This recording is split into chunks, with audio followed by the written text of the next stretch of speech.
Djibi Ndiaye moom mi nga xamante ne jot nañ ne que ne information yu jot que ne dañ koo daal di woo rek laaj ko fan nga daal di nekk mu ne leen mu ngi ci alentour yi si naka noonu la daal di dem si noonu lañ ko daal di tegee loxo ñu xool naka lañ fay daal di jëlee ci li nga xamante ne moom lañ jàpp nañ moo waral ñu daal di koy woo. procès Mimi Touré Yérim Seck tey li nga xamante ne moo jëmoon ci procès pour diffamation Yérim Seck tey yoon daal di koy may dëgg ci kaw Mimi Touré daal di débouté sa demande toll ci 500 millions de dommages waaye li nga xamante ne gis nañ ko fi fële ci assemblée nationale bu ñuy doon voté li nga xamante ne moo jëm.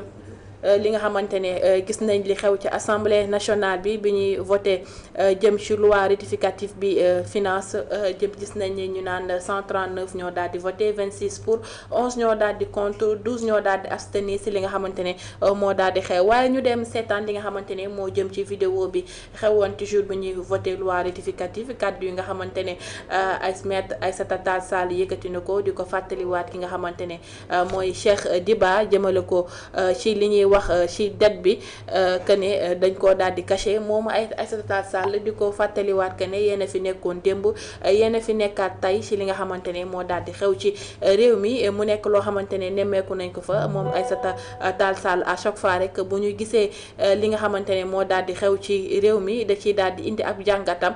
te buñ demee ba ci biir dañuy gis leneen li nga xamante ne daal dina ci am du utee benn yoon ak li nga xamante ne moom loolu la revendiqué démb moom Maître Aïssata Tall Sall moom yi nga xamante ne gis nañ taxawaayam bu mucc ay bi nga xamante ne mu ngi koy def fa jëmale ko ci réew mi waaye gis nañu suñu premier ministre bu mu kàddu yi nga xamante ne yëkkati na ko jëmale ko ci li nga xamante ne heureusement que bi mu nekkee li ñuy woowee premier ministre ba yàlla defu ko li nga xamante ne mooy président de la république wax na que ne moom bu ko doonoon ñu bari ñuy wax ci réew mi dootuñu daal di waxati ñu gis ne ki nga xamante ne jéemoon nañ koo dugal moom Youssou Diagne NFA gis nañ ne réseau bi xaw naa daal di dellu suñu daal di koy dugal xool mbiru Djibi Ndiaye lan la fa daal di rusandi mu daal di ñu koy tegal sur la table. waaw soxna si ñu ngi lay nuyu bu baax a baax. dellu ziar bu baax a baax Youssou Diagne di la jaajëfal bu baax a baax di la masawaat ci dog-dog bi nga xamante ne daal dina leen dal ci cours de route bi. merci. ñu gis Djibi Ndiaye ñu ne dañ ko daal di woo tey mu ngi ci ay loxoy cybersécurité lan nga ñu mën a xamal ci wuyoo boobu nga xamante ne dem na ko daal di wuyu ak lan moo ndax jot na convocation wala daal du ko jot. waaw soxna si maa ngi nuyu. sa téléspectateur yëpp di nuyu sénégalais yëpp. di leen ñaanal jàmm fu ñu mën a nekk di xam ni rek comme ni ngeen ko xamee. la volonté bi nga xamante ne moom la ñenn ñi yor pour faire taire ñi nga xamante ne mooy les voix dissidentes ñi nga xamante ne dañoo nangoo taxawal réew mi. jàkkaarloog ñi nga xamante ne ñoo fi ne wax dëgg yàlla nga xamante ne dëkku ñi di def rek ay tuuxi duuna ak ay musiba ne kenn du ko wax te loolu nag moom il ne faut pas compter sur nous pour que ñun ñu nopp. gis nañu benn vidéo rek bu viral fan yi bu ñuy wax ni moom bu desoon ci moom dong rek dana fexe ba ñëpp noppi ci réew mi te kenn dootul wax loolu nag du fi am ñun ay sénégalais lañ comme moom nekk citoyen à part entière ci biir réew mi te am fi baat donc Djibi tey jii dafa ñëwoon ci cyber am yëfi boppam yu mu ñëwoon pour dox si ko ñëw pour ay mbir yu mu fi déposé woon ñëw di ko saytu ñu daal di koy téye biñ ko téyee nag mu ngi noonu ci lañ ko yëg biñ ñëwee yegg si nañu fi mais dañ ñu leen instant bi ñu toll ni ñu koy déglu mënu leen ko gis da ngeen di dem toog xaar ba ñu paree après bu ko defee ngeen mën ko gis donc ay fu mu toll nii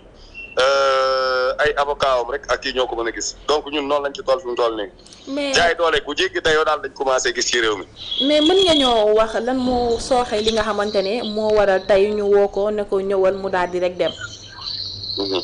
waaw xam nga ñun ba léegi amoon ci yenn information yi mais mën nañoo njort rek xëy na ni. ci suñu manifestation bi nga xamante ne moom la ñu mujjee def ñun taxaw nañ ci wax suñu xalaat wax nañ ci suñu xalaat te waxuñu fa dara loo xamante ne lu grave la donc comme nag NFA moom ñoom ñoo fi nekk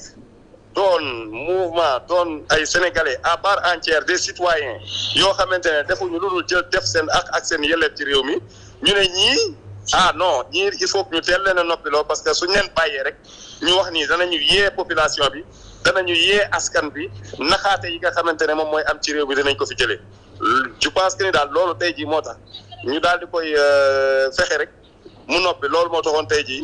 ñun tam ñoo ngi si incha allah bu neexee yàlla di ñaan wax dëgg yàlla aussi Sénégalais yëpp ñu partager l'information ba mu daj ñu xam ne réew mi moom nekkatuñ ci réew mu normal réewu dictature la ñu nekk soxna si. mais Youssou na nga jàpp ne li nga xamante ne moo yëkkati woon na ko parce que wax nga ko ci début émission lii bi que ne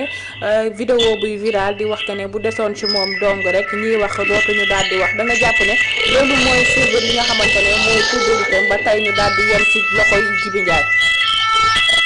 waaw soxna si man fii mu dool nii bruit yu bari na te dégguma la bu baax de. question bi moom dégguma ko waaye. dama ne bi muy gis nga dégg naa ci say début propos ngay wax que ne suñu premier ministre gis ngeen vidéo boo xamante ne mu ngi circulé buy wax que ne bu desoon ci moom rek li nga xamante ne mooy ñi wax ci réew mi wala soit ñiy wax ñu bari dootuñu waxati da nga jàpp ne loolu mooy suivre rutam ba tey Djiby Ndiaye tey ñu koy daal di déglu. ma ne soxna si loolu commencé wul tey sax moom commencé na bu yàgg. fi mu toll nii day gën a leer rek day gën a leer ci Sénégalais yi parce que li koy wax loo moom ci boppam sax xamu ko waaw li koy wax loo moom ci boppam xamu ko te ñoom yàgg nañ koo wax donc dafay firndeel ni rek la ñu doon wax démb keroog naan dictature warul am ci réew mi te ñun kenn duñu takk buum ci baat di ñu jëfloo wala suñu mbakkeen di ñu def loolu li la neex wala saa su la neexee ñu noppi wala saa su la neexee ñu def li nga bëgg soo tiseewlee ñu ne yarhamukallah ñun nekkuñu façon sénégalais yooyu te loolu sax du am ci réew mi balaa moo doon gën a neex waa ji Serigne Ngundu démissionné ñu jox ko place am moom keroog boobaa la ñuy gën a wax bu boobaa la ñuy gën a takk rajo yi loolu na leer donc maa ngi lay jaajëfal bu baax soxna si fi mu toll nii dafa am ne yeneen appel ak ay conseils yu war a ñëw. incha allah lu ci amaat leneen rek dinaa la ko baaxee bu neexee yàlla. incha allah ñu leen di. maa ngi lay jaajëfal waaw leen di jaajëfal waaw jërëjëf. di leen masawuwaat bu baax a baax ñoom ñi nga xamante ne tey ñooy bokk ci groupe bi di NFA ñu xamal ne seen nit bi nga xamante ne mooy Djiby Ndiaye tey yoon da ko daal di teg loxo ginnaaw bi mu demee lijjanti ay problème personnel ci naka noonu lañ ko daal di woowee mu tey mu ngi koy entendre ba tey. mu ñuy xamal ne que ñoom ay nitam sax mënaguñu koo gis li nga xamante ne mooy ay avocat am rek ñoo nekk ci biir lu ci mënti am rek dinañ ko fi daal di suuxewaat ñu gisaat leneen loo xamante ne ami internetu VIP People 78 374 95 46 ñu gis FDS di def benn sitting pour exiger la libération de Bassirou Fofana et des détenus politiques devant Amnesty International mercredi 2 juillet bi nga xamante ne mooy di ñëw fële ca boulevard ville bu fa ngir waxtaanee li nga xamante ne moo jëm ci wàllum prisonniers yi nga xamante ne ci jamono ji ñoom ñëpp tey ñuy jàpp ne dañ leen a jàpp loo xamante ne de manière arbitraire waaye ñu jël keneen ki nga xamante ne mooy Cheikh Ahmed Tidiane ngir waxtaanee li nga xamante ne moo daal di xew ci réew mi jëmale ko ci déclaration suñu premier ministre ak li nga xamante ne mooy Cheikh Diba wax na ko jëmale ko ci det kase bi ak la réplique bi nga xamante ne def nañ ko ci ki nga xamante ne mooy Aïssata Tall Sall moom mi nga xamante ne gis nañ taxawaay bu mucc ay bi nga xamante ne amal na ko fële ca biir assemblée national bi salaamaaleykum Cheikh Tidiane. waaw maaleykum salaam soxna si. maa ngi lay ziar bu baax na nga def. dellu ziar bu bari. di nuyu seen ñi leen di déglu seen auditeurs yi. di nuyu le fondateur de VIP People notre ami notre frère Tange di ko féliciter si taxawaayam parce que jàpp naa ne heure bii ñu nekk nii Sénégal nekk journaliste yomb parce que ñaar moo am soit nga nekk journaliste boo xam ne. da ngay respecter li nga xam ne mooy sa déontologie def le traitement de l'information de manière équitable impartiale informé vrai et juste même loolu boo ko defee tey da ngay am problème ak régime bi fi nekk parce que dañ lay indil ay pression fiscale di la xoxotal si wàllu fisc wàllu li nga fay ou bien nga nekk géwalu juddu ñi fi nekk te ñëpp xam nañ ne mënuñu télé nañu nga mën a di wax li leen neex ñoom di leen taggal seen baaxu maam te def dara bu leen fare ba léegi nga am jàmm. donc ñu ngi leen di masawu si loolu laa doon nuyoo d'abord. parce que xam naa ne réew bu tolloo fii le quatrième pouvoir quand même c'est le journalisme c'est le métier de journaliste c'est un pouvoir important dans un pays si ce pouvoir-là est bâillonné ça veut dire on file tout droit vers la dictature parce que journaliste bi bu ñu mënatul toog. ñu amal ko sax présomption de bonne foi sur un plateau jéem a décortiquer li nga xamante ne mooy gestion du pouvoir la gestion de nos finances publiques su amatul xel bu dal ba mën ko def buy xalaat ne lépp lu ñaari baat yu mu wax mën na si dem kaso mais c'est un danger pour une république qui se respecte donc ma leen di masawu si loolu vraiment. ñu ngi lay jaajëfal bu baax a baax ci li nga xamante ne mooy lu am solo gis nañ ngeen daal di koy dëgmal ci li ñuy woowee benn sitting boo xamante ne da ngeen koy def pour la libération de Bassirou Fofana et des détenus politiques devant Amnesty International tey bi ngeen gisee li nga xamante ne moo jëm ci mbirum Bassirou Fofana ban jàngat ngeen si daal di njëkk a am yéen ñi nga xamante ne jàpp ngeen ne li nga xamante ne mooy àq ak yelleefu doomu aadama yi nekk na loo xamante ne kenn waru koo daal di salfaañe. waaw xam nga lii le cas de Bachir c'est encore vraiment dafa nekk loo xam ne lu doy waar la pour une démocratie parce que li mu wax bu nekkul ne du dëgg juste un démenti dans une république qui se respecte ça suffisait quoi parce que le président de l'Assemblée nationale personnage public le premier ministre donc dañu war di wax ci ñoom et boo xoolee li Bachir wax en tant que journaliste je pense que ils l'ont gardé parce qu'ils voulaient savoir qui donne ñëpp xam nañ ne un journaliste un vrai journaliste ne donnera jamais sa source. Donc aujourd'hui c'est une manière aujourd'hui ce délit de fausses nouvelles comme je dis tantôt c'est une boîte de Pandore ouverte boo xam ne qui ne laisse pas le choix aux journalistes d'aller en prison parce que dans aucun pays au monde tu ne pourras avoir un journaliste qui va te dire ouais man li ma bind wala li ma wax source bi kii moo ma ko jox donc à ce moment-là le journalisme moo tax ma ne man le journalisme est en train le journalisme se meurt au Sénégal. li ci des mooy les hommes publics là quand même c'est quand même triste parce que jàpp naa de mémoire au Sénégal musuñu am ay premier ministre ay président de l'Assemblée nationale ay président de la République yuy porter plainte seeni citoyens de surcroît des journalistes ñoo xamante ne ñoom dañ fi nekk pour de xamal askan wi li ñu warul li ñu xamul di leen informer mais bu ñu demee ba ñi nga xam ne ci alalu Sénégal li ñuy dundee ñi nga xamante ne ñoom sax ñoo war a jiitu ci Bassirou Fofana li muy wax ñoo ci war a jiitu leeral askan wi mais oto yi fii la jaar ñii lañ ko jëndee wala li ñu bëgg a def lii la avant même Bassirou Fofana en tant que def son travail de journaliste ñuy jaf benn jàngat wala di leen interpeller c'est lui d'abord qui devait faire ce travail de transparence et d'information vis-à-vis de la population parce que li ñu yor ñoom jàpp nañ ne moomuñu ko dañ leen ko dénk un temps rek donc ils n'ont pas un blanc-seing boo xamante ne lu leen neex ñu def donc c'est aujourd'hui un recul démocratique vraiment sans précédent dans ce pays et c'est pour ça qu'on a décidé d'aller devant Amnesty International pour aviser l'opinion nationale et internationale afin que qu'ils puissent tirer une sonnette d'alarme parce que li xaw Sénégal mi ngi jéggi dayo pas plus tard que sànq maa ngi dégg benn information que Djibi Ndiaye daa koy dégg bi ñu koy wax sànq que mi ngi devant dans les locaux de la cybercriminalité mais on va où donc un homme politique ne peut plus faire de meeting wala faire une marche dire des choses un journaliste ne peut plus parler dire des choses mais on va où et jusqu'à quand c'est pour ça aussi dans notre démarche dinañ rencontrer ñi nga xamante ne ñooy mais Cheikh Ahmed gis nañ ngeen def waaw maa ngi ma ne yaa may dégg bu baax allo oui Cheikh Ahmed waaw maa ngi lay dégg kay maa ngi lay dégg bu baax xaw ma nag yow nag yaa ngi may dégg bu baax ci li nga xamante ne moom laa la bëgg a laaj nii léegi jëmale ko ci li nga xamante ne moo jëm ci seen sitting bi mais Cheikh Ahmed yaa may dégg waaw Cheikh Ahmed waaw dama gis seen sitting bi ngeen bëgg a rencontrer Amnesty France bi alors que gis nañ fi Sénégal gis nañ fi ku mel ni Seydi Gassama di seen représentant pourquoi ngeen bëgg a dem fële ca Amnesty France alors que fii Sénégal y a un représentant qui se nomme Seydi Gassama.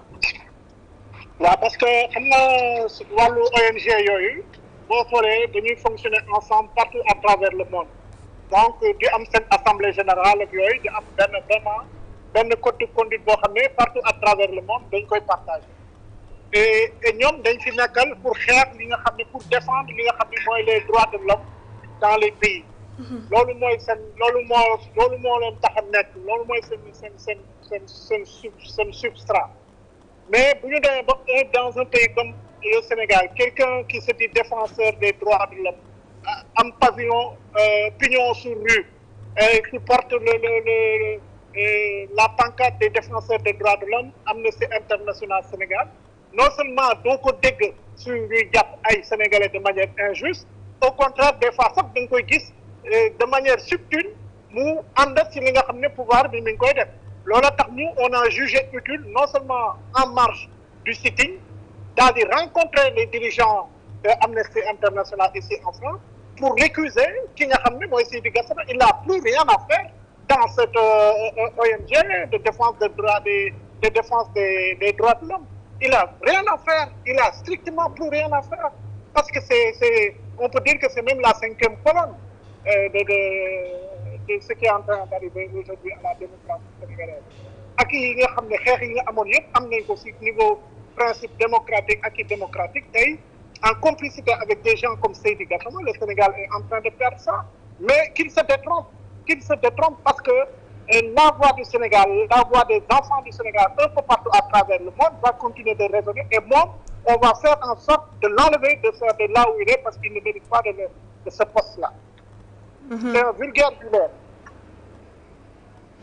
Mais tey dafa mel ni c'est la personne ku mel ni Seydi Gassama li nga xamante ne mooy taxawaay bi mu waroon a taxawee ci côté population sénégalaise boobu ñu gisee bu ñuy salfaañee ak yelleefu doomu aadama poursuite bi mu ci waroon a jël xanaa dafa des ak par rapport ak li nga xamante ne moom ngeen doon xaar ci mel ni ku mel ni Seydi Gassama ak koo xamante ne dafa teewal lu ñuy woowee Amnesty France. waaw bu ñuy seet rek tey jii nii bon par rapport aux droits de l'homme on parle de Seydi Gassama, mais on pourrait en dire pareil par rapport à la transparence, quelqu'un comme Birahim Seck, Forum Civil, par rapport à la transparence, quelqu'un d'autre, c'est Mac Alintine, ñoom ñëpp il faut ay Moundiaye Cissé aussi, ONG 3D la xaw ma. Aujourd'hui, en fait, le constat qu'il faut faire au Sénégal de manière claire, c'est qu'il n'y a plus de société civile au Sénégal. Société civile, c'est une société civile de complaisance, c'est des rentiers de la tension. Et aujourd'hui, d'abord, dañu doon attiser tension yi, mais léegi ils ont choisi carrément de se coucher et d'accompagner le régime dans la forfaiture. moo tax ñëpp gis nañ ne taxawaay bi nga xam ne Seydi Gassama waroon na ko amu ko. C'est pour quelqu'un qui défend les droits de l'homme. C'est pour ça que il faut que de manière véhémente qu'on demande à ce qu'il soit destitué du poste où il est, parce qu'il ne peut pas, lui, défendre les droits de l'homme en étant couché et en étant vraiment de match avec le pouvoir pour que ce pouvoir continue vraiment de piétiner les lois et libertés, les droits des citoyens au Sénégal.